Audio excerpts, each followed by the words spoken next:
As of our Lord Sri Aurobindo. Our Lord Sri Aurobindo says it is this faith that you need to develop, a faith which is in accordance with reason and common sense, that if the divine exists and has called you to the path, to the spiritual path, then there must be a divine guidance behind and through, and in spite of all difficulties, you will arrive. With always our love and blessings, says our Lord Sri Aurobindo.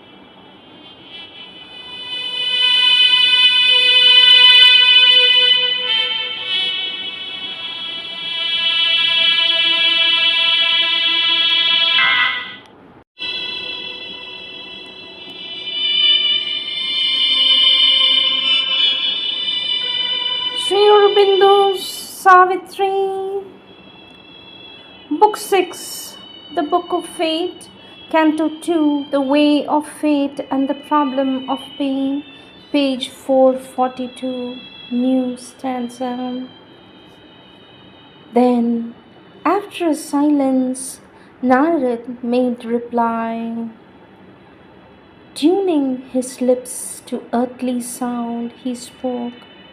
And something now of the deep sense of fate waited the fragile hints of mortal speech. His forehead shone with vision solemnized, turned to a tablet of supernal thoughts, as if characters of an unwritten tongue had left in its breath the inscriptions of the gods.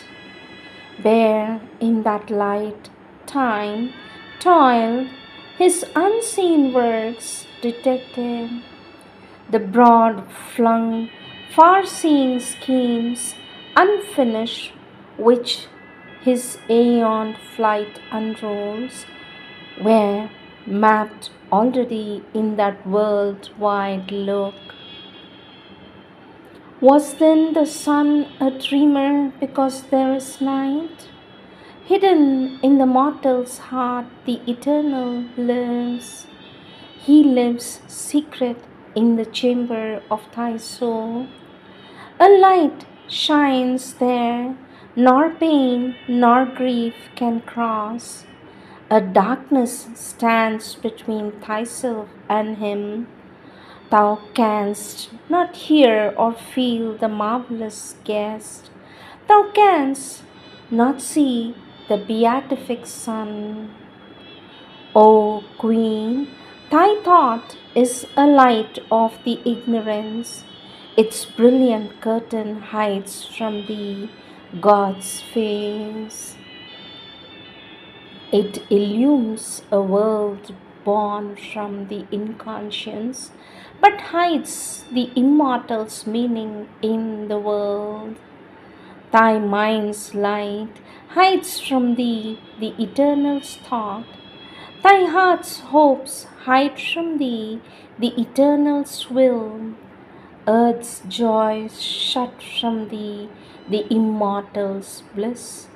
Thence rose the need of a dark intruding God, the world's dread teacher, the creator, pain. Where ignorance is, there suffering too must come. Thy grief is a cry of darkness to the light.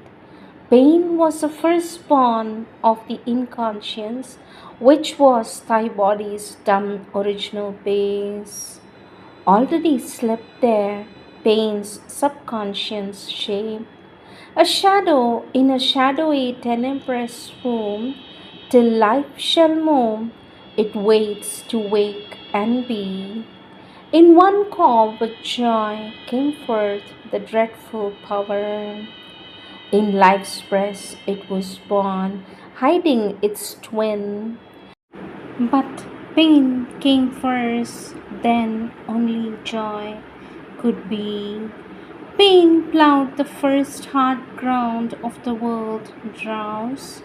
By pain a spirit started from the clod. By pain life stood in the subliminal deep. Internet submerged, hidden in matter's trance, awoke to itself the dreamer, sleeping mind. It made a visible realm out of its dreams. It drew its shapes from the subconscious depths, then turned to look upon the world it had made. Then turned to look upon the world it had made. By pain and joy, the bright and tenebrous twins, the inanimate world perceived its sentient soul. Else had the inconscient never suffered change. Pain is the hammer of the gods to break a dead resistant in the mortal's heart, his slow inertia as of living stone. If the heart were not forced to want and weep, his soul would have lain down content at ease, and never thought to exceed the human start, and never learned to climb towards the sun. This earth is full of labor, packed with pain. Throes of an endless birth coerce her still. The centuries and the ages vainly pass, and yet the Godhead in her is not born.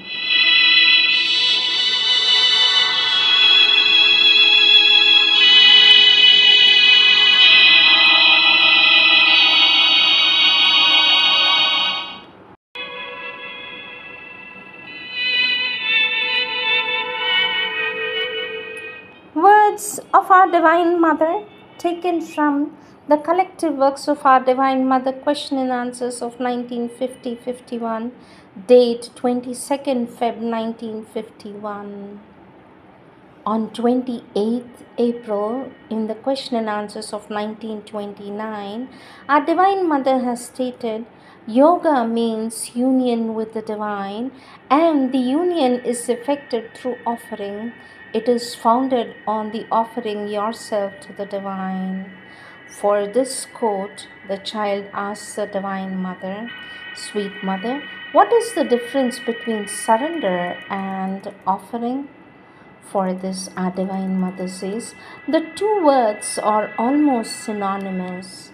I make the offering of myself and I surrender myself, but in the gesture of offering, there is something more active than in the gesture of surrender. Unfortunately, submission in French is not the true word. In English, we use surrender. Between the words surrender and offering, there's hardly any difference, but the French word submission gives the impression of something more passive. You accept while offering is a giving, a voluntary giving. Question, sweet mother, what is the exact meaning to the word consecration? For this, our Divine Mother says, consecration generally has a more mystical sense, but this is not absolute. A total consecration signifies a total giving of oneself, hence, it is the equivalent of the word surrender, not of the word submission, which always gives the impression that one accepts passively. You feel a flame in the word consecration, a flame even greater than in the word offering. To consecrate oneself is to give oneself to an action. Hence, in the yogic sense, it is to give oneself to some divine work with the idea of accomplishing the divine work. These are the words from question and answers of 1929 under the 28th April questionnaire, where it was quoted, when the resolution has been taken, when you have decided that the whole of your life shall be given to the divine, you have still at every moment to remember it and carry it out in all the details of your existence. You may feel at every step that you belong to the divine, you must have the constant experience that in whatever you think or do, it is always the divine consciousness that is acting through you. You have no longer anything that you can tell your own. You feel everything as coming from the divine, and you have to offer it back to its source. When you can realize that, then even the smallest thing to which you do not usually pay much attention or care ceases to be trivial and insignificant. It becomes full of meaning and it opens up a vast horizon beyond. For this, our Divine Mother gives a continuation of explanation and says, because the least detail of life and action, each moment of thought, even of sensation, of feeling, which is normally of little importance, becomes different, the moment you look at it, asking yourself, did I think this as an offering to the divine? Did I feel this as an offering to the divine? If you recall this every moment of your life, the attitude becomes quite different from what it was before. It becomes very wide. It is a chain of innumerable little things, each having its own place, whilst formerly you used to let them go without being aware of them. Our Divine Mother says that widens the field of consciousness. If you take a half hour of your life and think of it, putting to yourself this question, is it a consecration to the divine? You will see that the small things become a big thing, and you will have the impression that life becomes rich and luminous. Question: identification, sweet mother, is the goal of yoga. Can one say that surrender is the first step and offering the second? For this, our Divine Mother says no. Some begin with an offering and end with surrender. It depends upon the character of each one. You may perhaps begin by having a feeling of inferiority, that you are a little crushed by the grandeur of the divine. And then you feel a little freer and give with joy what you are. This is not always so. Many begin by self giving. For them, the easiest moment is to give themselves. In the beginning, the giving is a little indefinite. Then one has to make an effort at times to surrender in detail. One can give oneself with much enthusiasm, but when you have to submit to the higher will, the thing becomes more difficult. Question: sweet mother, does not offering imply surrender? For this, our Divine Mother says, not at all. You can give the joy of giving without any idea of surrender. In a matter of enthusiasm, when you have glimpsed something infinite, higher than yourself, you can give yourself in an eon. But when it is a question of living that every minute, of surrendering oneself, every minute to the higher will, and when every minute requires this surrender, it is more difficult. But if by an offering you mean the integral offering of all your moments, all your activities, that is equivalent to surrender without implying it necessarily. But then, says our Divine Mother, it is no longer a moment made in enthusiasm. It is something which has to be realized in detail. One may say that any moment made in ardor and enthusiasm is relatively easy. That depends upon the intensity of the moment in you. But when it is a question of realizing one's aspiration, every minute of one's life, and in all its details, the enthusiasm recedes a little and one feels the difficulty. Question: sweet mother, is there an experience which proves that one is living in the presence of the divine? For this, our Divine Mother says, once one begins to live in the presence of the divine, one does not question any longer. It carries its own certitude. One feels, one knows, and it becomes possible to question. One lives in the presence of the divine, and it is for you an absolute fact. Till then, you ask because you do not have the experience, but once you have the experience, it has such an authority that it is indisputable. One says, I think I live in the presence of the divine, but I'm not sure, has not had the true experience. For as soon as one has the inner shock of this experience, no more questioning is possible. It is like those who ask, what is the divine's will? As long as you have not glimpsed this will, you cannot know. Our Divine Mother says, one may have an idea of it through deduction, inference, etc., but once you have felt the precise contact with the Divine will, this too is not disputable any longer. I add so that there may not be any misunderstanding. All experience has its worth only in the measure of the sincerity of the one who has it. Some are not sincere and fabricate wonderful experiences and then imagine they have them. I put all that aside, it is not interesting.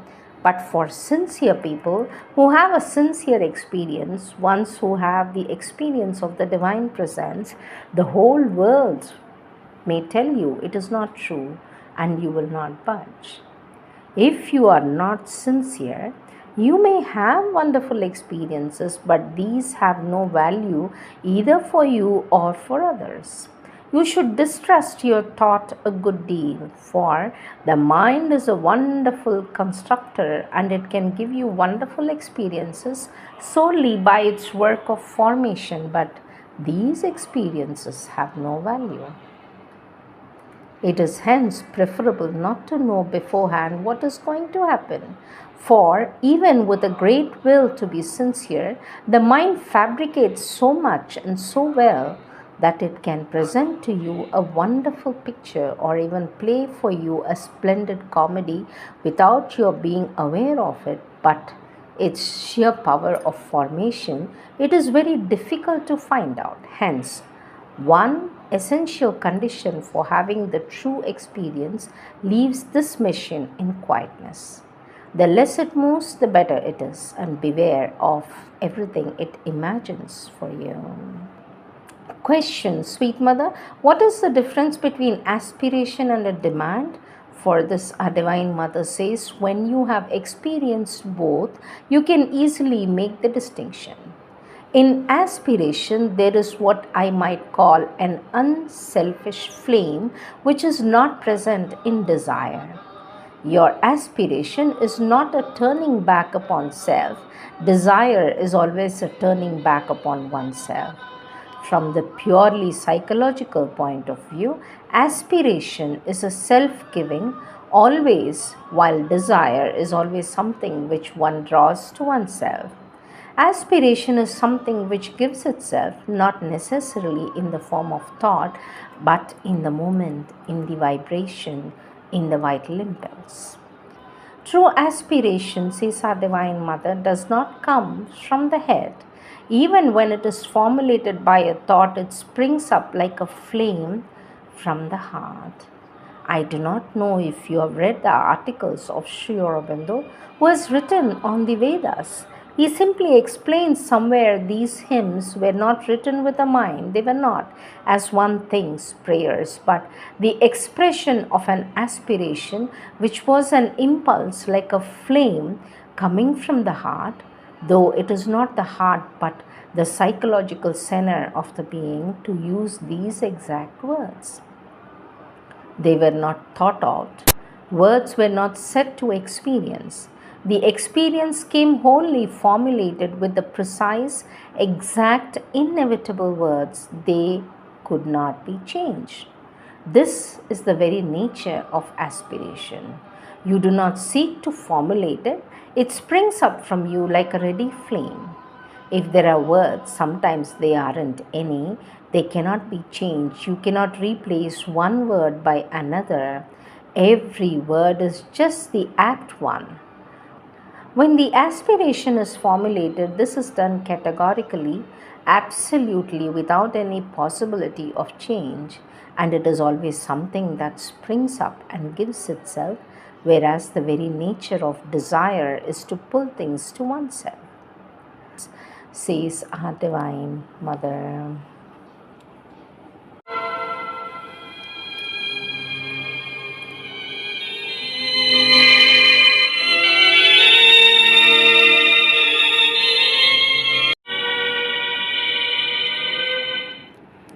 Prayers and Meditations, May 4th, 1914. To be merged both in thee and in thy work, to be no longer a limited individuality, to become the infinitude of thy forces manifesting through one point, to be freed from all shackles and all limitations, to rise above all restrictive thought, to act while remaining outside the action, to act with and for individuals while seeing only oneness, the oneness of thy love, thy knowledge, thy being. O Divine Master, Eternal Teacher, Sole Reality, dispel all darkness in this aggregate thou hast formed for thy service, thy manifestation in the world. Realize in it that supreme consciousness which will awaken the same consciousness everywhere. Oh, no longer to see appearances which incessantly change, always to contemplate in everything and everywhere only thy immutable oneness. O Lord, all my being cries to thee in an irresistible call. Wilt thou not grant that I may become thyself in my integral consciousness, since in truth I am thou and thou art?